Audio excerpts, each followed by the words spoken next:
What's going on? Welcome back. My name is Zac Holcomb. Welcome to the Kickin' It With podcast. This is episode 19. Chris Hatcher, welcome to the show, man. How are you? Doing well. Thanks for having me. Well? Absolutely. Thanks for coming out. Yes, sir. It's going to be fun. We were just talking about a whole bunch of fun stuff before we got officially started, and this might be even more fun than we originally suspected. Oh, boy. Oh, boy, is it good. Fantastic. Well, anyway, I wanted to get up here. We got Chris on. He's a big guy with the True Smoke group that you may see on the Facebooks. Oh, man, we got that bug spray, too, for these daggone flies. I made shrimp today because I was starving. So I ran out of Reynolds at like 3 o'clock, 3:30, fired up the Blackstone out back, bought a pound of shrimp, came back.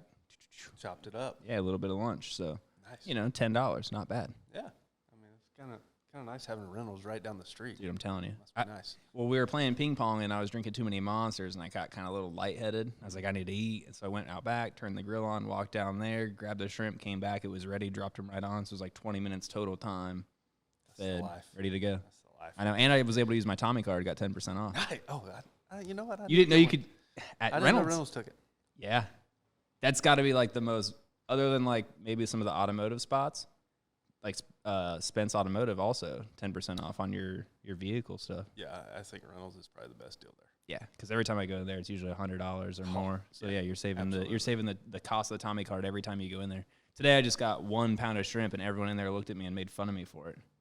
Why? They're like, "Whoa, that's it? That's all you're gonna get?" And I was like, "Yeah, I'm just making lunch for myself. I'm kind of hungry. It's just for me. It's just me, and like I shared with like my wife and Grant a little bit. Jerry doesn't like shrimp, so we'll keep getting shrimp because you don't have to share. Non-American.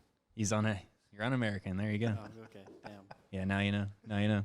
But anywho, man, yeah, I've been trying to get my cooking up, but I'm nothing like you guys down here, man. You guys got the cooking on at least the meats figured out.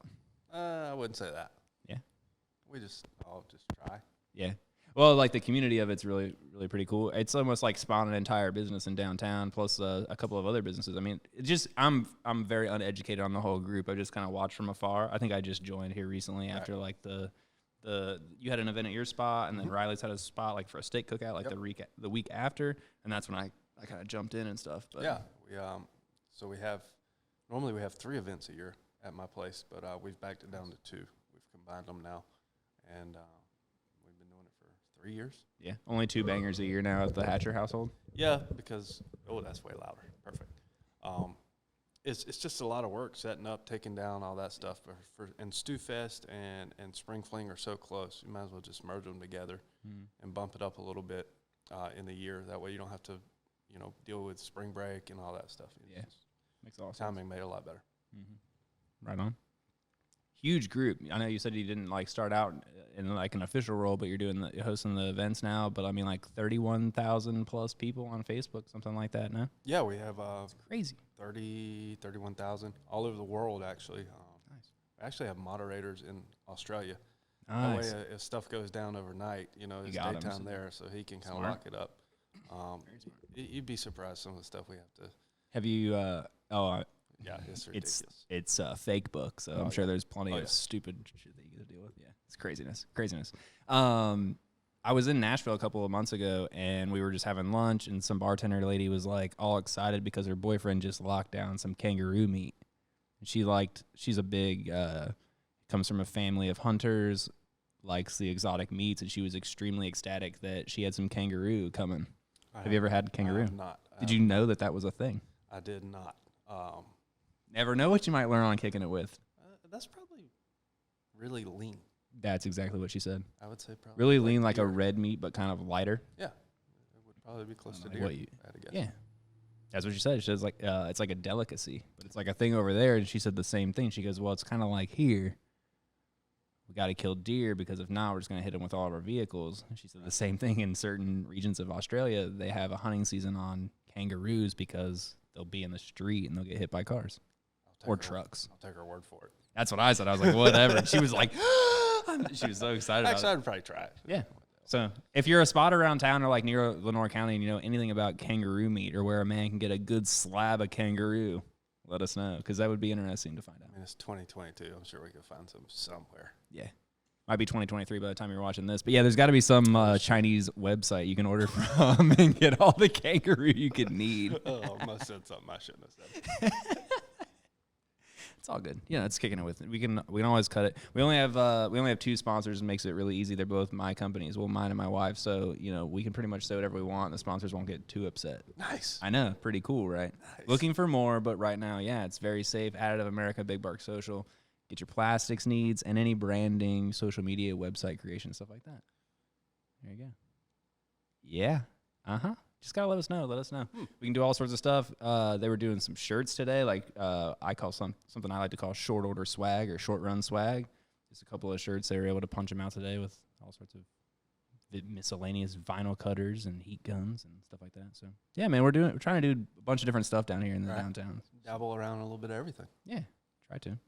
Just the things that are profitable. Oh yeah, well, it is Kinston. It's just yeah. It's just like picking and choosing what you what you think might be isn't always I've found, but that is very true. Like I said, it is Kinston. Yeah, it's part of the game. You got to know your clientele, I guess. Yes, that's why a lot of our clientele is just strictly off the internet. But we're starting to get the local game going a little bit. But well, I mean, Kinston is picking up. We're on the way. Remember? Yeah, like Grange really picking up too. Yeah. County's got some bright spots. Yeah. How close you're just outside of the city limits? I'm actually right between Kinston and LaGrange. Oh, perfect. Like Falling Creek area? Just past Falling Creek. Yeah. Okay, sweet. Yeah. There's been a previous guest on our show, Jock, has actually said that if we could get the folks of Falling Creek out there and maybe like make a push for a little municipality out in that area, maybe annex a couple of sections out of Kinston, maybe put a little pressure on the Kinstonians down here to make some actual change. No. You don't think? Let's keep it the way it is. Yeah, just leave it the way it is. Yeah. I like only paying one set of taxes. Yeah. Well, we would annex you from the Kinston taxes because they're not actually representing you with your tax dollars anymore. Right, but if you just were paid them to make Falling another Creek. municipality, you got to pay taxes on something. Yeah. But you would have representation. Wouldn't that be weird? Yeah. Or just no taxes. I'm a big fan of just, what if we all just quit paying taxes to the federal government? What if we all just quit? We're just like, I just think we're just going to hold off this month. That would be sweet. I'm telling you, I think it could happen. But if we did it strong, enough people. No. People don't have the backbone. They don't have the cojones. No. Nope. But we'll all share the thing that says, I don't understand how I can pay a tax on a bill with taxed income from a company that was taxed. It's crazy stuff. Just think about the roads. I think that, yeah. Or this is something we've said on the show before.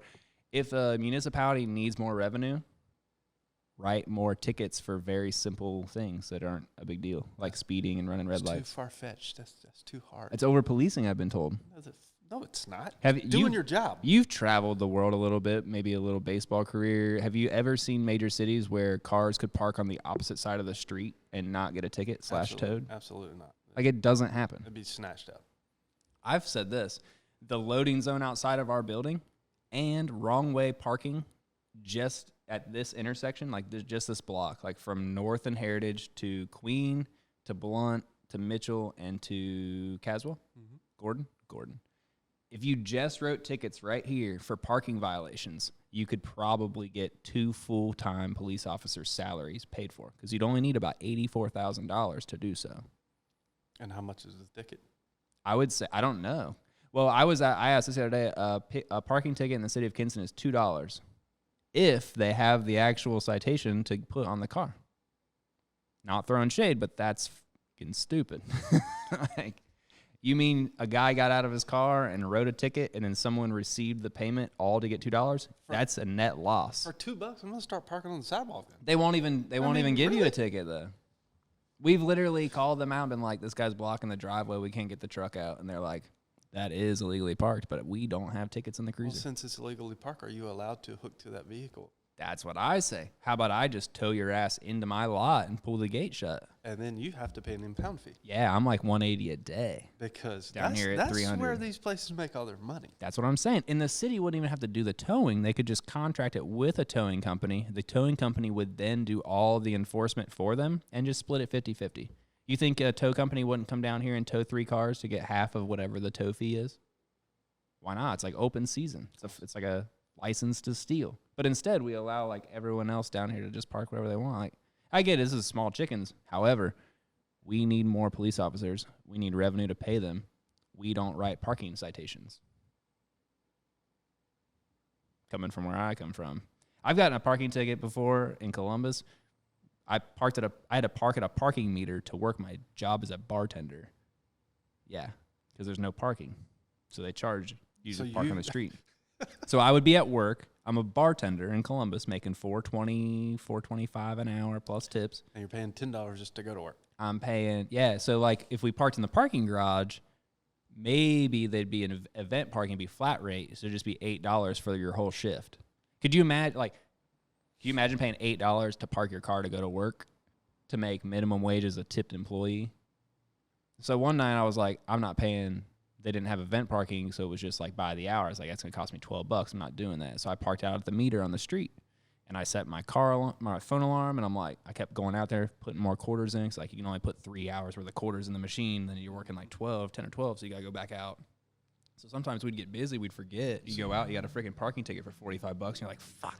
Like I just freaking worked for like half price tonight. Well, I'd be putting that ticket in my glove box, and every time I got out of that car and parked there, I'd put it on the dash. Just put it right back out there on the windshield. That's a good idea. Fuck them. But dude, I freaking one day, like I'm out there and I like park, and then like we come outside because like the little hangout outside area, like the little break area was like in view of where I had parked my car, and I saw a ticket, and I said, oh hell no.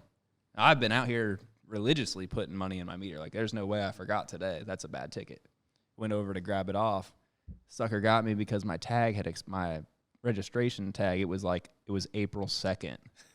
And so my freaking tag was expired, and I got a $65 ticket. And I was like, all day I was like, man, I saved $3 parking at the meter instead of the parking in the freaking parking garage. But it cost me a $65 ticket for my expired registration. And I just genuinely, I had forgotten about it. And was like, damn it. But like that never happens here. But the city of Columbus is like has a paid employee just running around writing $65 tickets.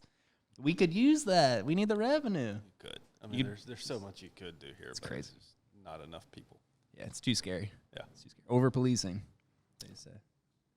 But Whatever you want to call it. Yeah. I've been liking the things recently. I've really liked the social media presence of the KPD recently, like putting out posts about like what they've been doing. Yeah. I think it's cool. People I actually think read it's one whatever. On the way in. Yeah, did you get a good one? The sheriff's department, they made a bus today or something like that. I like that. Yeah, 3 druggies.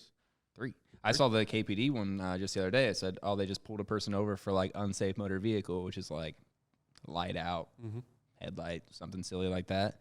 And then, lo and behold, dog comes out, sniff, sniff. All of a sudden, they pull like a pretty considerable amount of contraband, a scale, a firearm, all out of the vehicle. Stolen firearm. Who knew you might find that just by randomly stopping cars that don't have headlights on them? The stolen firearm. That'll get you. Yeah, stolen firearm with a little dope, little scale. Not great, the dope's whatever, but stolen firearm, you're probably not up to much good. You're in trouble. Yeah, it's more than just spreading a good time. I'm just here for the people. Kind of carrying a gun that you stole. Possession of stolen firearm, that's is that a felony? I don't know. If you know, let us know, but it's got to be, dude. Like, stolen gun you would think. It's got to be. I mean, if you're stolen gun with drugs is probably. Yeah, it's just. Whether there's the way that everything's scheduled still, because we live in the Stone Ages still. It's probably like the lowest class felony there is. Yeah. It's a felony, yes. Confirmed felony. Possession of a stolen gun is always a felony. There you go. In North Carolina. Yeah. There's some places where it's probably not a big deal at all. Yeah, I guess not. Sometimes it's a felony. Yeah. Well, if you're under 16, it's not a big deal at all because you're a juvenile and they can't do anything about it. Just call your mom and be like, hey, we found your kid who's 15 with a gun. Stolen. Is that a law? Someone may crack down on me for that, but pretty sure if you're under 16, like most laws don't really apply to you because you're juvenile. So it's just like call mommy, say hey. Unless you get tried as an adult. Yeah. I mean, that's pretty serious offense if you get tried as an adult, though. Yeah. Which I think, anywho, I don't want to over police, but eventually accountability's got to come into play. Accountability always comes into play in the sports arena. You could say that's why it's so important. That's the number one thing about being a professional athlete. You have to be accountable. Yeah. Which you kind of know. I mean, I had no idea because like I've just kind of run into you randomly through town, and then a couple people are like, oh, hey, played ball. It's like, oh, it's cool. I didn't know you like played in the majors for like 8 years. Like, Jesus, that's pretty substantial. Yeah, I try to be low key. Yeah, You know? smart. Yeah. Safe. Just a redneck that could throw the piss out of a baseball. Throw a baseball really hard, huh? So did you pitch a lot before you got to the major? I mean, probably because like in Little League, if like you're half an athlete, you can throw the ball, you're probably like a pitcher at least once or twice during the season, or no? I mean, I really didn't pitch that much growing up. Really? I was always a catcher, and I mean, I always threw hard. And quite honestly, nobody in high school, we had a guy come in and he could handle me, but you know, there wasn't many people that could catch me in like middle school or early in high school. And then I went to college. I pitched like 2 innings. That was in Wilmington, right? Yeah. UNCW. Yep. But So were you there? You did UNCW for 4 years? no, I went for 3. Okay. And you got drafted as a catcher? Yeah, I got drafted Freaking 5th round? 5th round. Yeah. That's pretty crazy. That's pretty good. Top yeah. 200 picks. Oh yeah. I don't remember what pick 157. Does that sound right? Yeah, something in there, 150s for sure. Yeah. But you know, you can't turn that down. You're not gonna get that opportunity again. No, exactly. Especially like, you know, like a lot of that game comes with like a lot of the top prospects are getting pulled out of high school and stuff. Right. And then they can decide whether to go to school or whatever. And like, so you didn't have that problem. Yeah. Being like, oh, I got drafted. Do I go to college or not? You just went to college and then things just kind of worked out. As a junior 5th rounder, you know, you want to go as a senior, you're probably not going to really improve your stock unless you are just absolute stud. Yeah. And I wasn't. And I knew that. But, you know, at the 5th round, the money's not great. I mean, it's good money. Don't get me wrong. How old was I? 21-year-old? Hell yeah, it was a lot of money. But killing it. in the grand scheme, it wasn't that much. But you're just, as a top 5 rounder, top 10 rounder, you're going to get more opportunity. Right. They're not going to throw you away. Yeah, your leash is going to be a little bit longer than that guy that's true. 23rd. You know, and that sounds bad to say, but it's the truth. Mm-hmm. And because they got more invested in you, more time scouting you, they got more money invested in you, and it is what it is. Oh, yeah, and it makes you feel valued, and you want to genuinely go to a place where you feel valued. I mean, that's whether you work as a clerk or you work as a baseball player. Like, you want to be somewhere where you're valued. And that's, absolutely. So absolutely. If they are willing to take you in the 5th round, that's their 5th pick that year. It's pretty substantial. And what made it even cooler was one of my teammates in Wilmington was drafted that year by the Marlins, too. Oh, sweet. So why not? I mean, we played up until AA together. That's really cool. Yeah. That's really cool. So how long were you in the farm system before you broke through? Like 2.5, 3 years? Let's see here. I was drafted in 2006. Okay. I got called up in August of 2010. Okay. So yeah, 3.5, 4. Mm-hmm. Not bad. I grinded it out now. Yeah, that's some time. I mean, it's not like you were on the fast track to the majors for sure. I mean, they made you get it out, I made a stop at every level. Yeah. And nice. Repeated a couple. So nice.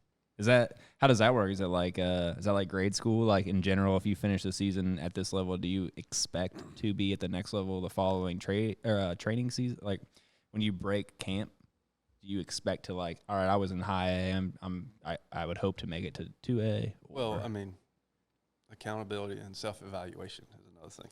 Yeah, true. You know, if you can look in the mirror and say, I could have done better. Yeah, you're probably you got a good feeling of where you're going to be. Mm-hmm. And if you didn't have a very good year, there's no reason for them to move you up. Yeah. Well, and you know who's in front of you too. Oh, absolutely. You know, and that was a tough thing at the lower levels, was looking ahead and looking behind you.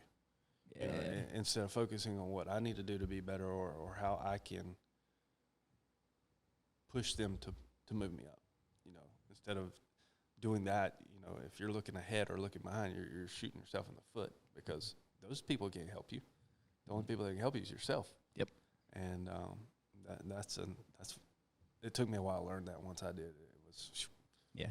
Well, and like you're in a situation too where like for the first time the coaches are completely agnostic to who actually succeeds. They're just there for general success. And so maybe in them like coming up, you know, they know that like in high school or in middle school or like or junior high, like people just generally know like, all right, this is our roster. Let's just make everyone better. Well, like in the minors, they're just trying to make everybody better. Right. And really their job is to just look up to whoever's got them in that role as a coach or a manager in single A and be like, yes, look at how everyone is progressing really well underneath my tutelage. They don't really necessarily like care about like making sure Chris Hatcher makes it to the pros. I don't know if I should break this news, but the coaches really don't.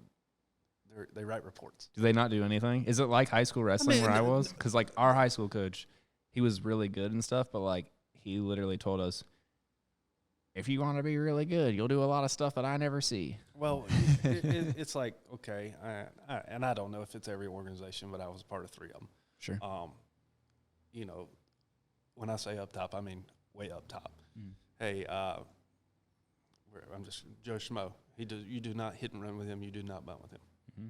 He is strictly there to hit the ball in the gap. Or Gotcha. when this guy gets on, he needs to steal attempt at least once a game. I mean, it's little stuff like that, and you know they all write reports after the game, and don't get me wrong, they teach and all that stuff, but this is gonna sound really bad, but they're babysitters. Yeah, you are who you are at that point. They're just there to I mean, make sure that the right people are getting they the can calls. help you develop. Yes, they can, but their main job is to push you along and to relay how you did higher up.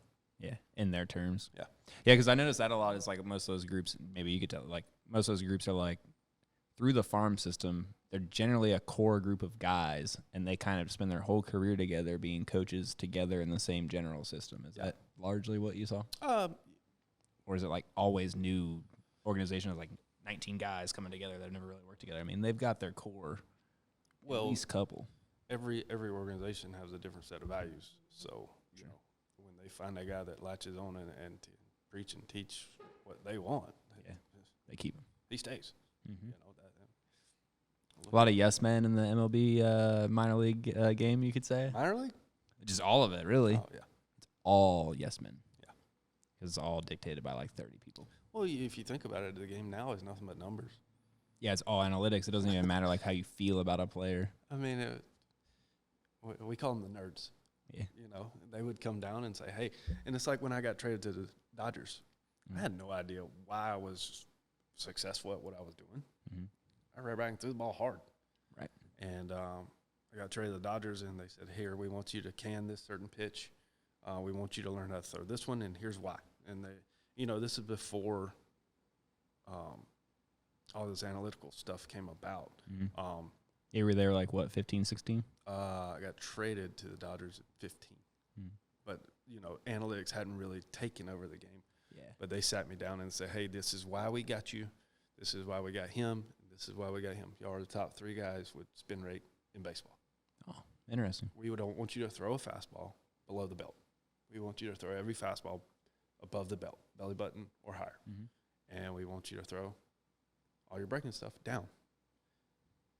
Yeah, low. And we don't care if it's inside or outside. You can aim down the middle, like lateral wise, but you know, high fastballs, Down and out, down and in. Yeah. breaking balls down. Doesn't have to be up and in. Doesn't have to be down and in. You know, just high, low, change eye levels. That's cool. And you know, when they put the numbers in front of you and they can quantify it, you're like, well damn. I should do that. Yeah. That's why I'm having success. Because, you know, sometimes you throw a ball right down the middle and the guy pops it straight up and you're like, how in the hell did that ball not get out of the park? Yeah, how's he not cranking that sucker? But, you know, with the spin rate, they're thinking the ball's going to drop more than it did, and they swing under it. Gotcha. So That's pretty cool.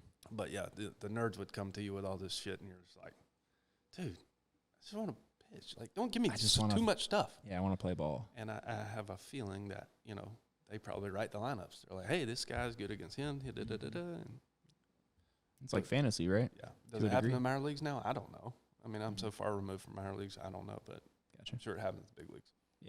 For sure. Makes a lot of sense. Yeah, I know. I was doing a little research. I saw you were the Dodgers in 16. Big Cubs fan. Yeah. I know you got your first start in Wrigley Field. No, my first appearance First appearance. as a pitcher was in okay. Wrigley Field. Okay. And, yeah, that was my first strikeout also. Really? Dodgers beat the Cubs that day, I think, too. We did. Potentially. We did. We sucked at that No, time. no. That was with the Marlins. Yeah, it was when you were pitching with the Marlins. Yeah, 11 or yeah. 12. That would have been 11. Mhm. Would have been June of 2011. Yep. First punchy was Fukudome. Oh, really? Mhm. Kosuke? That's pretty sweet. Yep. Nice. I remember him for sure. He was like he was like still hanging on to his Yeah. Cubs uni there Yep. after like everybody else got dealt away. Yep. Yeah. Darwin, Barney. Yeah. Oh, this is sweet. You'll like this tie-in. So Darwin Barney went to high school in Beaverton, Oregon, and his I think maybe his dad was like the high school coach. But then he went to church with my my father-in-law's like family in Beaverton, Oregon.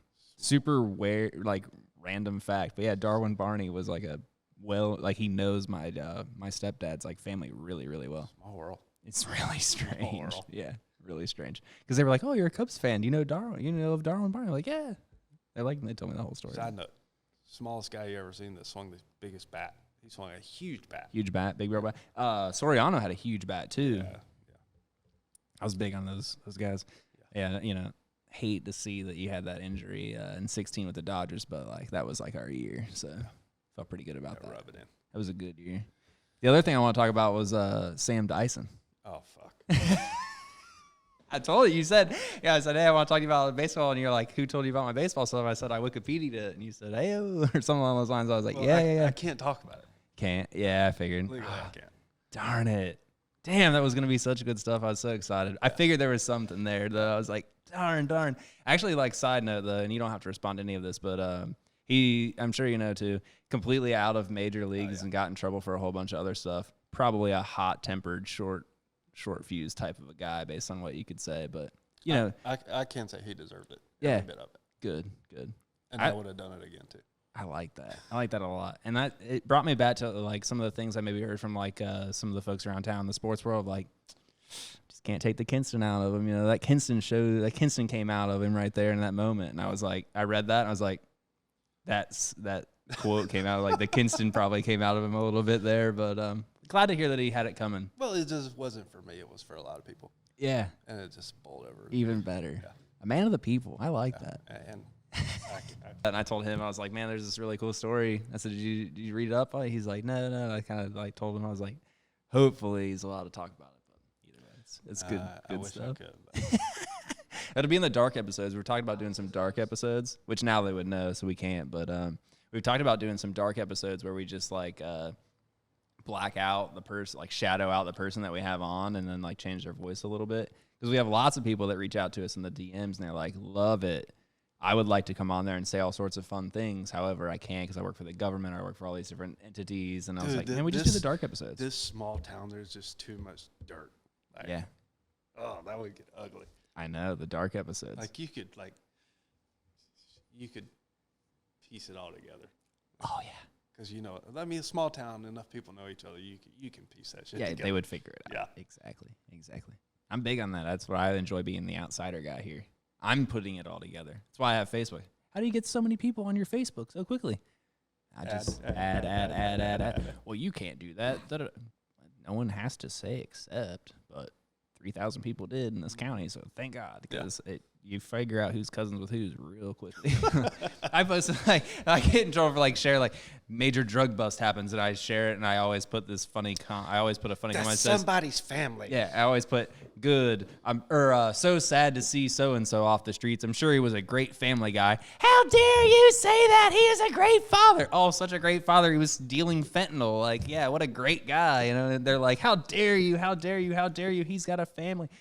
What if that's your family one day? Well, dumb fucker shouldn't if have it been dealing does, fentanyl. if you ever catch me dealing fentanyl, I hope you talk all the shit you can, because I would be a complete piece of shit. But like, it's my opinion. If you don't like it, just scroll on by. Block me. I mean, I try to be pretty even keel and pretty even, but that kind of shit, I just can't let that fly. Yeah, I mean, like you're killing people, man. Like, yeah, sorry. Yeah. Well, he fell off the rails. He was a good guy. They're always good at some point. I'm sure everyone comes out of the womb generally innocent. Like, it's crazy.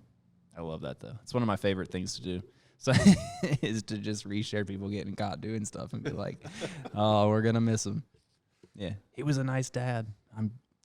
What about the families that he tore up? Like, it's crazy good fun. Well, just bring back the old days. Yeah. Public stonings. I mean, you get caught stealing? Yeah, take a digit. I like that. No age limits either. Just take it. At least 10 or 12. Yeah. Take like a pinky from, just like the tip of a pinky from like a 12, 13-year-old. They know. They know. Give them a good lashing. Yeah. Yeah, I like that. I like a good like stoning in the city, like in the block, you know, like downtown maybe. Maybe like it's a witch. Like you get caught egging cars or something. I mean, yeah. Everybody in the city gets to throw an egg at you. So it's just I like that too. Total embarrassment. Yeah. And that's what I think that largely those posts are, because like a lot of times the people that get their picture put up in the post, like they generally get out of it. Like, well, the problem is nobody has pride anymore. yeah, You know, that's true.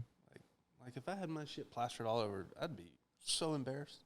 Yeah. But people nowadays just don't give a shit. Yeah. Well, I think it goes back to like the families are going to literally stand there and take up for you and have your back, even though you're a complete degenerate and you're ruining the, like, eventually you got to look up and be like, my son is an asshole. Like, it's okay. Yeah. Say it sometimes, man. It's not the end of the world. I mean, or just don't, but like, don't criticize me for calling your son an asshole for I mean, you killing don't people. have to disown them, but Yeah. speak the damn truth. Yeah, be realistic with the truth. I like that. And I mean, That's I fair. say that with 2 small kids, but when they get older, I might change my tune. Yeah. I have learned, do not say what your kids won't do because they're going to do it. Yeah, it's almost like a challenge. Yeah, it's just, No doubt. they're going to bite you if you say that. That's true. That's true. It's like those people that this is probably pretty terrible, but like people that grow up and they're like horribly rude about like people that are overweight, and then they have like kids, and all their kids are like, you know, generally overweight, and it's like, oh, I remember remember junior high when Tommy was like such a dick to all the fat kids, and now all of his kids are fat, and you're like, Karma's real. oh, that's funny stuff. That is funny stuff. Well, anyway, back to like the fun baseball stuff, because that's what I really enjoy. I'm selfish. Did that for a couple more years. I mean, really though, when did you like really end the baseball stuff, the pro stuff? After 18. Okay. 2018. We had Jensen was 2 at the time, and I was having trouble staying healthy. Yeah. And when it got me, I think we were in New York, and I was with Oakland. He FaceTimed me. He said, "Daddy, I miss you," and I was like, Yeah. And then I didn't get a big lay offer. I was like, you know what? Oh, and I had started doing what I'm doing now, kind of in the winter. And I was like, you know what? I'm just going to retire and hit the ground running. Yep. So There you go. here I am. Yeah, plenty of startup funds from the major league career. Not really. Well, it doesn't hurt, but Yeah. you know.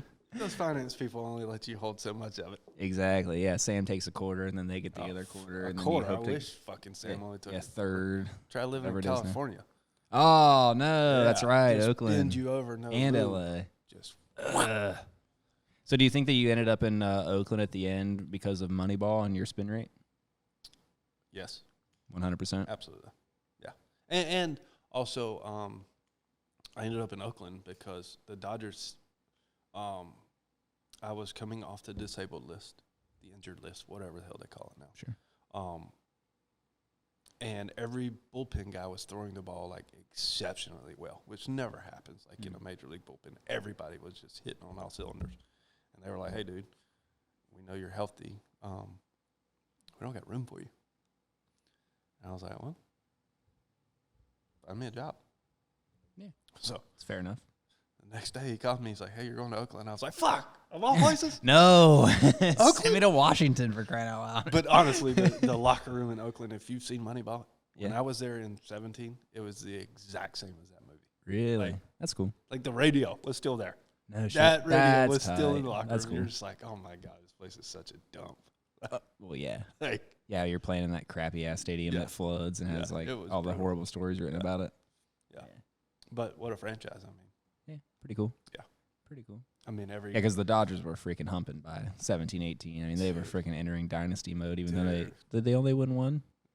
they didn't win one until You were out of there. I was gone. 20? Short 19? season, whatever that was. 20. Yeah, asterisk season. They got the bullshit victory. Yeah. I hate, full disclosure, I freaking hate the Dodgers. Why? Hate them. Why? I'm a Cubs fan. What have they done to you? They've been terrible. They ended our dynasty, our little run that we had. Like, not our dynasty run. We way underperformed with what we had. Like, winning in 16 fucked it all up.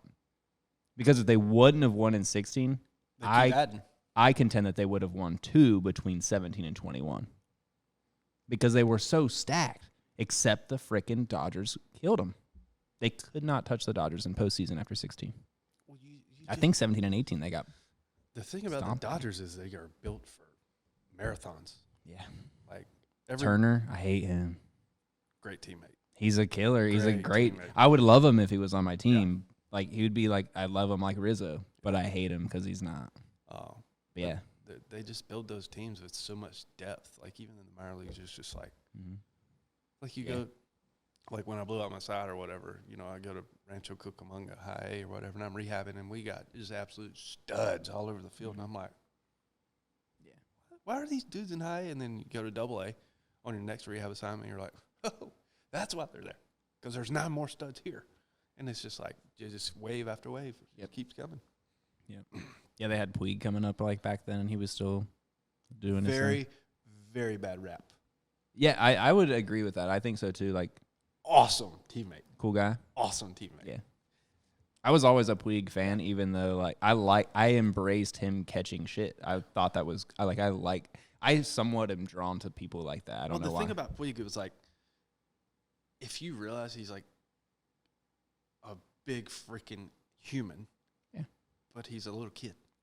Yeah.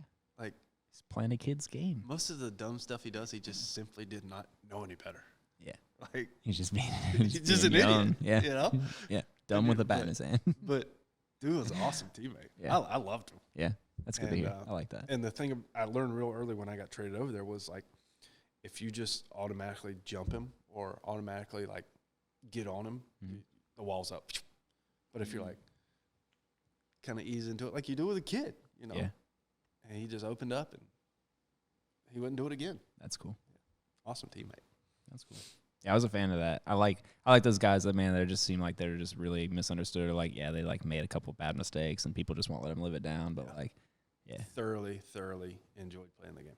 yeah, He loved yeah, it. you could tell that too. Yeah. Like, he's one of those guys having fun making catches in the outfield that Oh, matter, yeah. and you're like, Yeah. geez, I could do with a little less flair. But you're like, dude, just having fun. That's what makes him him. Yeah. And then it that caught is up to him.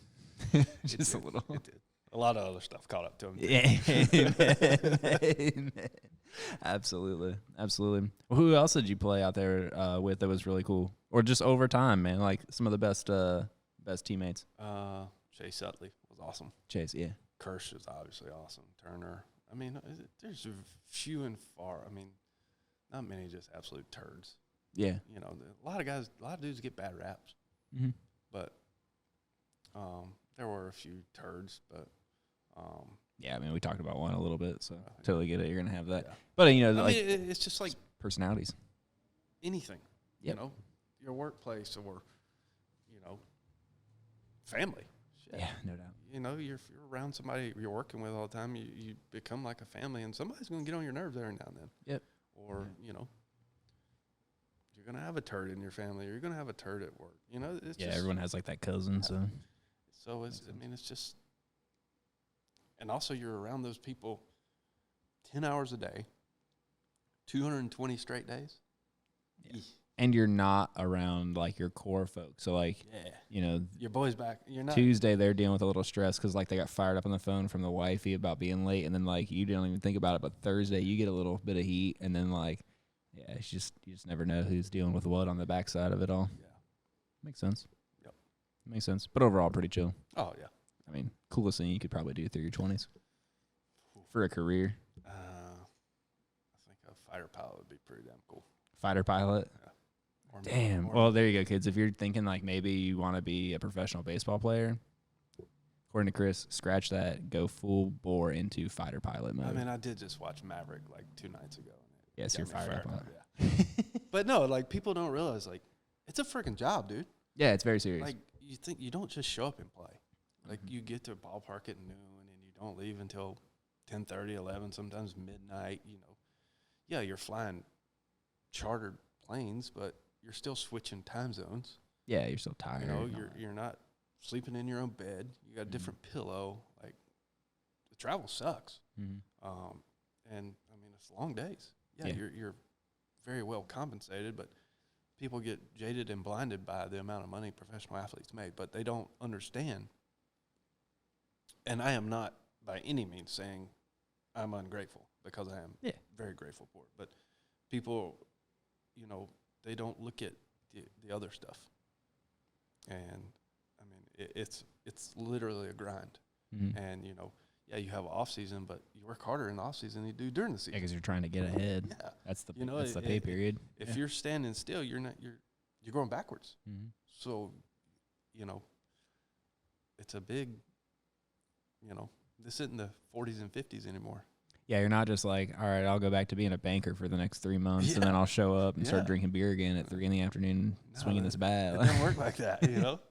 Yeah, that is very true. People are like, oh, man, must be nice to make like $17 million and just work for 3.5 hours a day. And it's like, you are a fool. There's so much more that goes into it.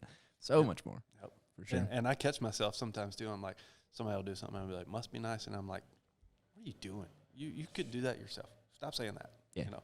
That's my least favorite phrase. Yeah. Must be nice, or, that guy's got all the luck. It's 24 hours in your day, just like mine. Yeah, must be nice. Oh. Quit going home at 4:30 and chilling and playing video games till 9. Bingo. And sleeping and not thinking about anything. The amount of times like I wake up in the middle of the night, man, it's like, oh my God. Yeah. We joke about it in here. I like be having a really shitty day, and they're like, what's wrong? And I'm like, nothing, man. They're like, something's up. And I'll be like, all I'm thinking about is like, when I get the yacht, do I want it to have 2 stories or 3? And they're like, all right, he's all right. He's going to make it through today. And then some days they'll look up and they'll be like, how's it going? And I'll be like, I want to blow my head off. And they're like, look out for him. He's not feeling it today. Usually I'd be like, I'm just really torn between 2 and 3 stories. Yeah. 10 acres or 25 acres. I don't know. Do you ever get in the mode where, like, so obviously I operate equipment, and like today I'm sitting in a tractor for 7 hours, and my mind just goes off on You're tangents. not in the tractor anymore. Yeah. And I'm just like, how come nobody ever invented a newspaper machine that dispenses 1 newspaper at a time? Or how come nobody invented peanut butter and jelly like sliced cheese? I like that one a lot. Or how come nobody invented, so I don't know about you, but when I was younger, my mom had an Electrolux vacuum, and it had like a 12-foot hose on it. Okay. And going around the corners in the house, I would just yank it, and it would just smoke the baseboards and all that, and she'd get so pissed. But Yeah, the corners. how come nobody ever invented a vacuum that goes on your back? Yeah. Like, they have them They commercially. have a blower, but not a vacuum. Yeah, but like, how come they didn't make like a backpack vacuum for residential use? Yeah. Like stupid little shit like that. I just think about it. I'm like, Well, even just like the Roomba, right? Like the automated vacuums, they don't really run on that crazy of technology. Like there's no reason why we couldn't have had those in the 80s or the 90s. Very, very simple. They don't need to see anything. They run off of running into other things. Yeah. Everyone's like, oh my God, I got this Roomba. It's fantastic. It does all this stuff. Like just in the last 5 years, they started having a camera to be like, there's dog poop right there. Yeah. Don't run through the dog poop. But before that, for like 30 years, we could have had automated vacuums. Yeah. We had the technology. If a telephone had about the same level of technology needed for like bump, turn around, don't go that far next time, idiot. Like it's really not that crazy. But we didn't have it for years and years. we did. We just didn't tap into We did, it. yeah. Isn't that nuts, though? It's kind of silly. Like, it's still not even that crazy, like, ahead of its time, but anyhow. I mean, I love a Roomba, but I can't stand them. I'm Really? OCD. So, with a vacuum, my lines have to all be even. yeah. And a Roomba obviously goes all over the place. And it annoys the piss out Yeah, of me. you'd have to program it a little bit more. Yeah. That's not for you. We had one, and I was just like, no.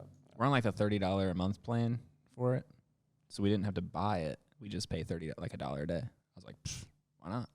They send us all the consumables, like the bags and the filters and the little flippers and the little things. It just comes automatically based on how often it runs. It's a pretty cool little gig.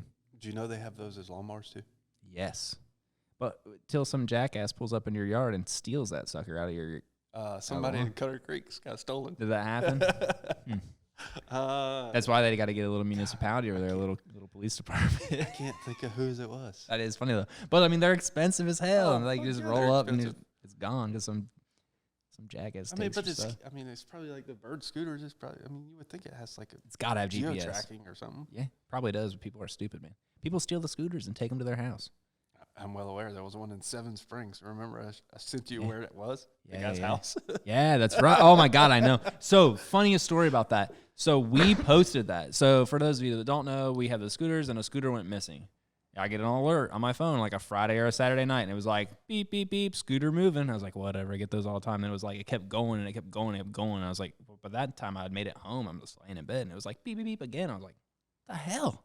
Like, this is more than usual. Like, yeah, okay, someone will get one up and move it around, whatever. This one was like, it was continual. And I was like, all right. So I pull it up, and it's down in like Albritton or however you would say At it. a hog farm. It's in the back. It's like way off the street at like a hog farm. And I was like, that's weird.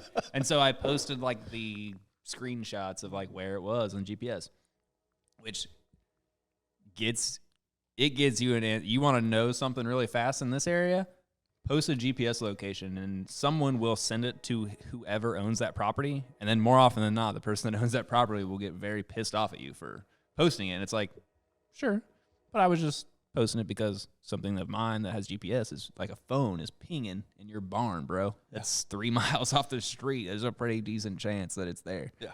Anywho, you had found it, tagged it up, like shared like a location stuff with like maybe like the property owner's names. I got a hold of them. I think, or they got a hold of me. Either way, like someone sends a message like, hey, you know, I saw your post. You got my house posted on the internet. I don't like they should take it down. I was like, well, that's fine. I'm just letting you know, like, according to my technology, there's stolen property on your property. So, like, and I'm not saying that you are the one that took it. I'm just saying that, like, It's there. it just so happens to be as accurate as a cell phone, and it's saying it's in your barn, not out in the field. Like, I could tell, like, the southeast corner of the barn behind the other barn. Like, I can tell you where it is pretty close. Hated me for it. About 45 minutes to an hour after like that post like really exploded, it pinged a few more times. Hey, it's moving, and it moved off of that location. Then all of a sudden it was back at the plaza in Kinston, like where it was originally. It was like, oh, How convenient. you don't say that someone saw that and then sent it to someone was like, hey, dude, might want to return that. They're on to you right now. Like you're the talk of Facebook. Yeah. So like that was Friday or Saturday night. You know, I take a couple of nasty comments. I ended up, you know, it moved back into town, so I like deleted some things, and I had a couple of quirky, you know, tongue-in-cheek comments of like, yeah, you know, they were accusing us, but they took it, you know, he took it down. He knows what's up. Blah, blah, blah. You know, yeah, we scared him into taking it down. And I was like, no, it just wasn't there anymore. Monday, my phone rings. It's a person that happens to own the property that was tagged. Says, hey, listen, I'm not saying anything, but I figured I'd reach out to you. So-and-so had told me that you had posted that something was stolen of yours that was on my property. I said, yes, blah, blah, blah. We go through it. He goes, well, did you get it back? I said, yeah, it mysteriously wound up back where it was taken from about an hour and a half later. He goes, He goes, well, I'm calling because I had a tractor stolen off that property that same night. Oh, you don't say. Now all of a sudden, I'm not such an asshole for posting the shit because, like, whoever took your tractor had my scooter on the same truck, and they took your tractor, but they brought my scooter back. Maybe you should get a little X mark on the tractor, but it was very interesting. The insurance person called me, was like, hey, I just wanted to corroborate this story. Like, is this true? And I was like, yeah, but it was pretty wild. Well, since that thing had tracking, That's what I said. Did you have their, like where it went the whole way. So it like pings every minute. So it's kind of like it gives you a general trail of it. Yes. But I think at that point, like the loss on it just wasn't enough to really like, no one really wanted to pursue it. Insurance was like, whatever, it's whatever. I didn't care anymore because, and again, even if my thing was stolen, I don't care. I have 130 of them. Take it. Yeah. I got one right now, like north of LaGrange in a freaking trailer park. Keep it, enjoy it. I give no fucks. Like, I'm not driving out there to save it. They're not mine. I don't own them. I don't care. I'm not getting shot for it. Yeah, you think I had someone take one to Greenville the other day and leave it there. It's like, you're a fucking idiot. Like, whatever. Like, it doesn't really. They're not mine, so it doesn't really affect me at all. I just like lose the potential for revenue, but the scooters suck. Yeah. They're a pain in the ass. Yeah, from my perspective. You almost lost one last weekend. Really? Yeah. You about hit one on the street. Fucking pitch black over there at Jay's. Yeah. And there's a kid riding it the wrong way in the parking lot. And they come flying around the corner, and I wasn't going very fast. Yeah, that's Martinsville over there. Yeah. Martinsville Speedway. Well, it was almost Talladega against the wall. But, like, it pissed me off. Yeah. I parked my truck, and this kid's still doing laps. And I'm like, hey, if you're going to ride the thing, at least go the right way. Yeah. And he's like, oh, I didn't think about that. I'm like, if your brain would have been splattered, you might would have thought about it. Yeah, exactly. Like, they're stupid. Whatever. Yeah. They're not going to be here very long, I promise. I mean, I get it. Kids are kids, but Jesus Christ. Yeah, idiots are. A little common sense. Did you know? It's not too common anymore. Yeah. That's what my brother says. There's no such thing as common sense. Which, if you think about it, these flies, I swear to God. Can they teach that? I don't think so. People are too stupid. And we're like so far down the trail of like parents not caring, or like now it's grandparents not caring and parents not caring.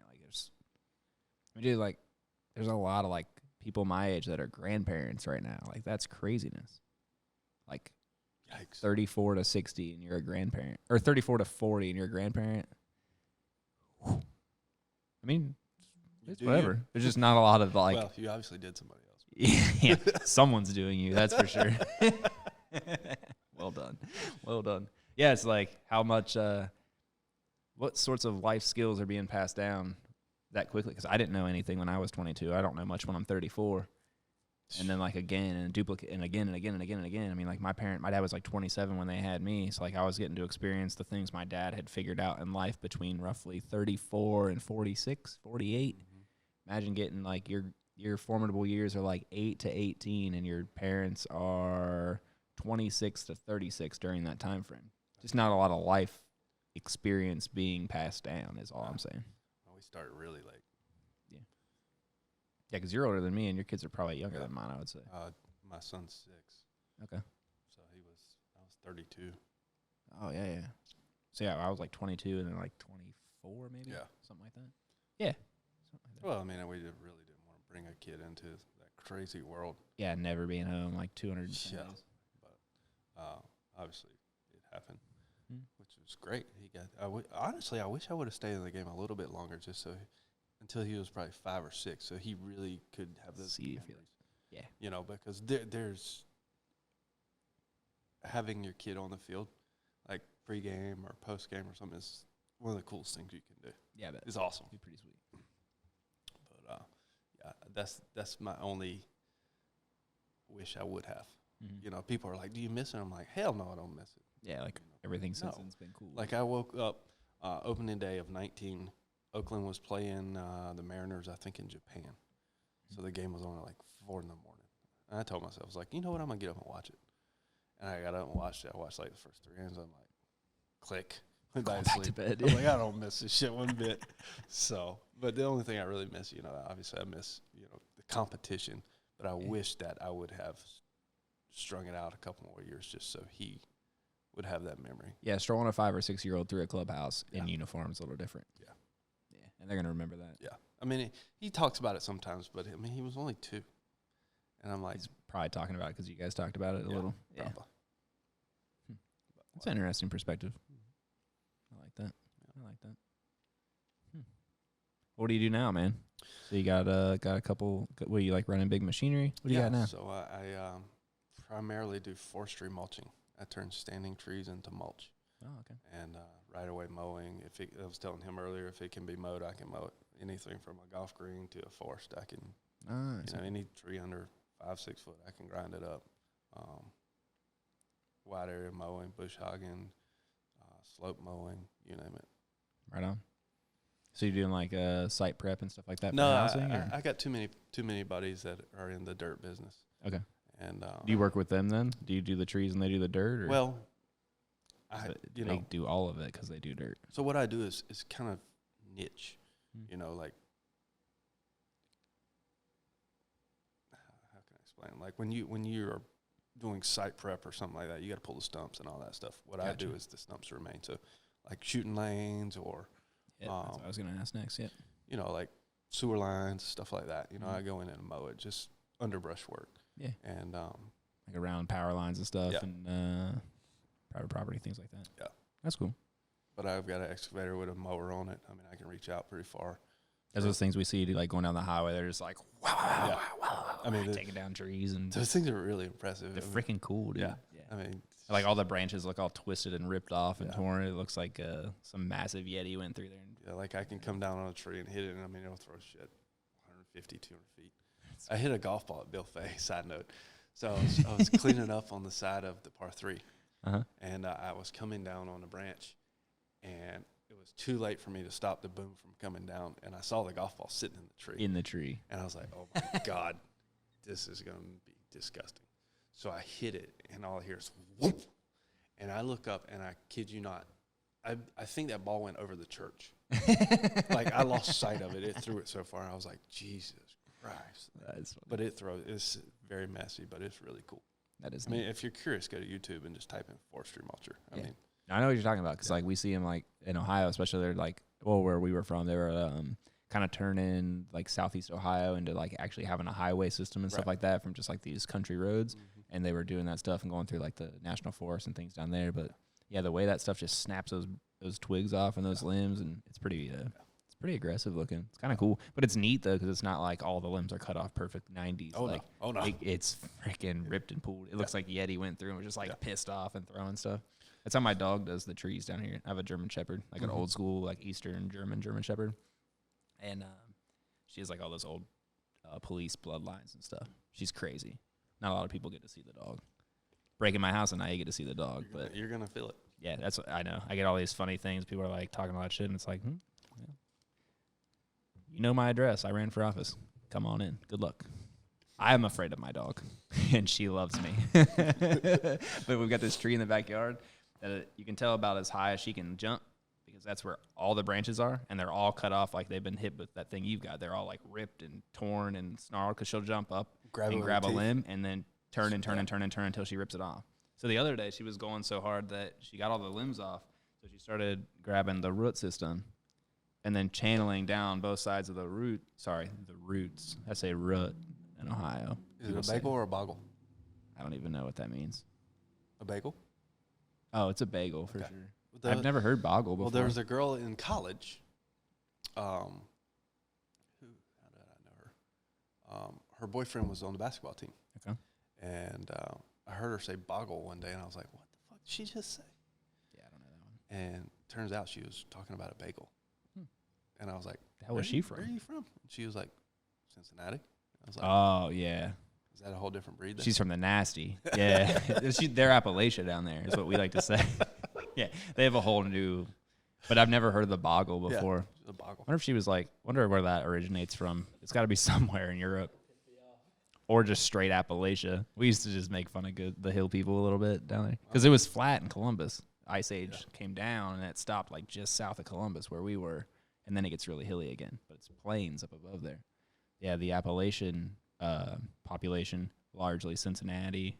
Definitely those Reds fans. A lot of Appalachian Reds fans down there.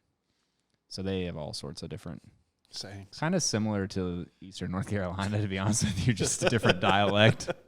Alex has been saying this shit in here, and she says, bring in that sale. That sale. We're like, what are you talking about? Like, what are you selling, a car? She said, no, like, we did a animal cell. Like, we 3D printed, like, a little, like, side cut of a animal cell. She's called it a sale. I'm like, what? Like, when you say sale, like an animal cell. Like CELL? Yeah. Okay. How would you say it? Sale? Sell. Yeah. Sale? She's like, sale. I'm like, S-A-L-E it's all is sale? nasally. Pecan. I mean, it's all. Yeah, I say pecan. What do you say? Okay, good. Are you pecan guy? Oh, yeah. What are the other ones? There's a bunch of them. And won't and want. No, it's all won't. I won't a cheeseburger. It's like WON apostrophe T. I'm like, no, you want it. Nah, it's all won't. Won't. O-A, it don't matter. What's another one? It's a bunch of good ones, man. There's water and water. It's all water. It's water, yeah. I get killed for saying up on the roof. Yeah, and that's what people are like, oh, it's roof. I was like, you know what? For like an area where a lot of people aren't really paying attention to like the actual sounds of the words, it's, you know, at least y'all got that one very correct because it is it should be roof, but I call it a roof, and they're like, oh, well, like a dog. I was like, shut the fuck up. Like, what's the other one? There's another. God bless it. So yeah, roots and ruts. Creek or crick? Creek. But a lot of backcountry friends in Columbus would call it a crick, and then laugh about it, like, because you'd be like, and they would giggle. I mean, you know what the people are saying. You know what the I'm not too partial about that one. The sale, I'm like, and she works. Like, this far away from me every day. And she still says shit that I'm like, what are you talking about? And then we'll sound it out. And I'm like, oh, I'm sorry. And I just generally equate it to being much older than everybody else. Yeah. No, I'm like, it's fine. I'm 34, 35. Like, it's almost over for me. Yeah. Like, you're 26, 29, whatever.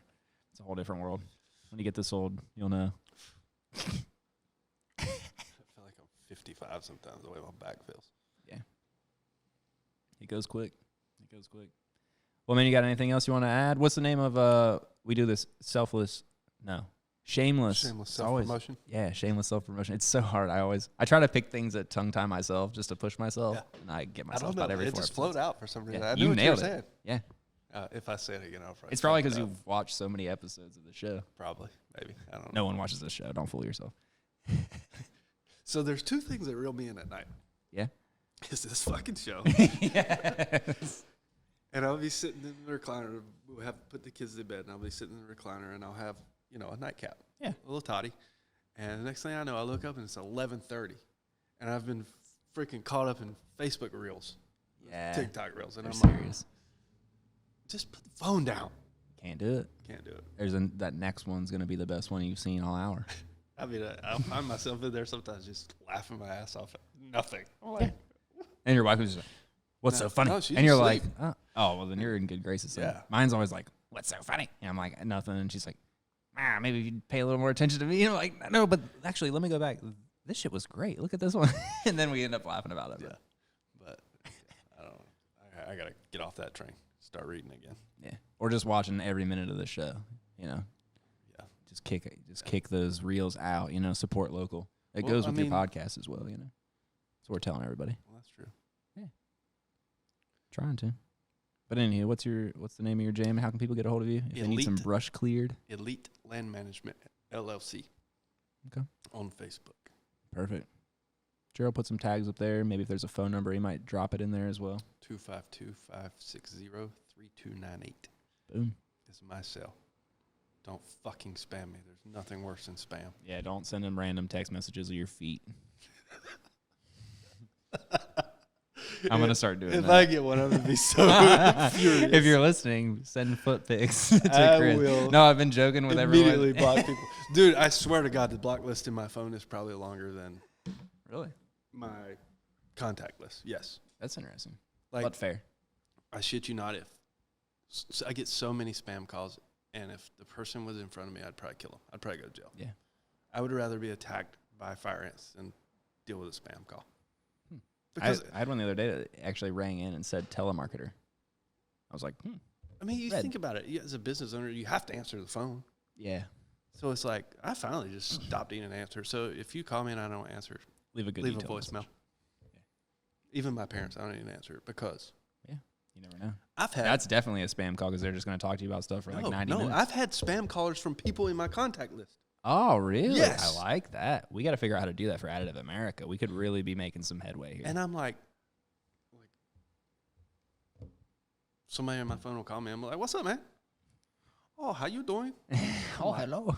Dude, my cousin used to prank call people on Skype when we were younger, and he would call Walmart from the Walmart number somehow. I don't know how he did it, but he would just mess with them and say, yo, I'm in this department. We need help. And then they would call back and be like, where are you at? I'm like, we're watching you. Like, or just mess with them. And it worked every time. I don't know how he did it, though. Funny story, when I was in high school, we had CBs in our vehicles. Channel 23 on the CBs was the same frequency as the Taco Bell drive-thru. Yes. That is freaking hilarious. Get out of town. Yeah. So there's no telling how much food Taco Bell threw away because they messed up somebody's order. That's amazing. I had a little CB radio in my 1997 Civic 4-door just because my grandfather was like a super nerd for all You those sure things. you're not from Appalachia? I was kind of there for a minute. I think my mom's parents were pretty Appalachia. But anywho, yeah, we had that sucker, and I'd put that big ass magnet antenna on the back, on like the trunk lid, and yeah, baby, just get on there and start talking trash with all the random people. But I never was smart enough to like go around to the drive-throughs and do that. Well, That's a it great just idea. happened. It just happened to. Yeah, whoops. I think I was in like the drive-through parking lot or something. I mean, excuse me, in the Taco Bell parking lot, and flipping the channels or whatnot. And then, how can I help you? What would you like? And I was like, 3 crunchies and 2 softs. What's going on here? And Baja then the Blast? lady orders, and I'm like, oh my God, we're on to something here. That is hilarious. Yeah, we never had any good fun with ours, but that's awesome. I can't believe we never did that. Damn it. Yeah. We always rode around with airsoft guns. So I'm only a couple years younger than you. I graduated high school in 06, and we had like the airsoft guns. That was like the big thing, and you could you could take them apart and make them full auto, or you could just buy them fully auto. You just hold a little button. Awesome fun. I had a little convertible. My dad like hooked it up, got me a little convertible for senior year, and I remember like rolling around through town, and we'd just like pop up on people randomly and just a little airsoft Uzi, and it was bad. Do not recommend. I would not do that today. That's a disclaimer. Do not try that. This was like back in the day, you know, when the old people were kids. Yeah, that'll get your ass shot now. But yeah, exactly. But I remember like doing it. Like my buddy Andy Almendinger was like a big football player, dude. I was a little guy wrestler, and we rolled up on him in front of the Rite Aid and just let him have it one day. And then I was like rolling back towards the crib, like into like the old downtownish part of this town we lived in, and all of a sudden like cop like makes eye contact with me coming the other direction, and he was like, whoop, like pulls the U, and I was like, oh fuck, like who knows? Like I don't even know what he's coming after me for, because I was doing so much terrible. Not bad stuff. I was just being a delinquent. I was being like a kid doing like shooting BB gun, like airsoft guns and stuff at my buddies. We weren't hurting them. We weren't putting windows out. We were just literally like, we were just stepped up from the Nerf game. You know, we were just a little bit elevated from the Nerf, but not quite paintball. But at least it was somebody you knew. It was only people I knew ever. Anywho, this dude like hits the whoop whoops on me, and I'm like rolling down in the thing, and I was like, not happening. Hit the train tracks, hung a little right, went through all these neighborhoods, and backdoored into my house. Pulled up into the garage door down, and then sat there and watched them driving by, because they knew where I live. Like they fucking knew who it was. It's a 1994 Cutlass convertible, white with a white top with white leather seats. There's not a lot of those. Dope car, by the way. Oh, did it have white walls on it too? No, it was a Supreme. So it had the little 5-spoke wheels, and it had the 3.4 dual overhead cam V6. Actually, a hell of a car. Like it had heads-up display in a '94. Oh man, it had a cuddy. Yeah, it was very dope. It had a little flip-out DVD screen, touch screen, little bass unit under the passenger seat, some 12s. Yeah, I was trying to be pretty cool. But yeah, man, I ducked all the way home that day and put it in the garage and was at whatever. And then maybe like we used to go, neighborhoods were being built left and right, so we would go like in the houses that were being roughed in, and we'd airsoft in the houses. It was awesome fun. So this one like happened to be next door to my grandparents, and we used to go in there and shoot it up. Well, this lady came by one day and was like, knocked on the door, and my grandma answered, and she would never rat out her grandkids ever. So they had come over and they were like, hey, you know, they were going to put the flooring down in our house today, but turns out they couldn't because there were all these BBs on the floor. So they had to have someone come out and vacuum them all up so they could put the flooring down. Do you happen to know where these came from? My grandma was like, never seen those before in my life. She's like, all right, well, if you see any kids playing in the house. She tucks the airsoft in her back pocket. Yeah, she was like, you know, she was ready. She had it draw, like she drew it, but then she saw it was a neighbor and put it back. But like maybe like 2 or 3 weeks later, we were like pulling up to a house, and I had the system, right? So I'm always bumping the radio. I'm like that guy. And plus, you know, like Miss New Booty had come out, so I'm like banging Bubba Sparks in the car, you know, 212s. And I would always go this way, and this dude, so I'm like on the way home going in this back route into the neighborhood, and I'm bumping, and all of a sudden I like look up, and this dude's like walking down his driveway with like a 2x4 in his hands. I was like, that's not good. Like, so I was like, slow down, put it in reverse, start backing up, and he's like coming towards me in the street, like this dude's in the middle of the street, like with a friggin' 2x4. And I was like, must not like the music. Yeah, let me turn that down. So I went another way home that day. So like maybe like a week after that, I come back through again, we're bumping. I don't really think anything of it. I'm like, whatever. And we were gonna pull up between his house and my house at these ones being built. We were gonna airsoft in them, and this dude's like, he's like a F350, so it's like a early 2000s F350 dually. It's a pretty sweet truck. 7.3. Probably, yeah, pretty sweet. So we roll up, and this dude's like following me, and I know this truck because it's always backed into the driveway where the dude with the 2x4 lives. I'm like, oh no. So he had like followed us. He was waiting for us to get out and go in the houses, and he was gonna like pop out and have a word with us. So we were like, whatever. So we went to the house, pulled up into the house, and I called the police. The police come out, and I was like, this dude over here, like a couple weeks ago, he come out with a 2x4 in the street, but just today he follows me and parking behind me and stuff. So like I went and did a couple of laps and then came back to my house. We didn't know where I lived and stuff. And cop was really cool about it. You know, he came up. I hit the garage door, went out and talked to him. He heard me out and everything, which is really awesome. I felt really heard and like understood and safe. And then he goes, well, cool. He goes, I'll go down there and have a word with him, and I'll make sure, I'll just tell him like, hey man, you don't be doing that stuff. And I was like, I really appreciate it, sir. You have a great day. And he goes, you too. And I like turned around to go back in the house. He goes, hey, one more thing, Mr. Holcomb. I was like, yeah. 17. I'm like, sure. What could it be?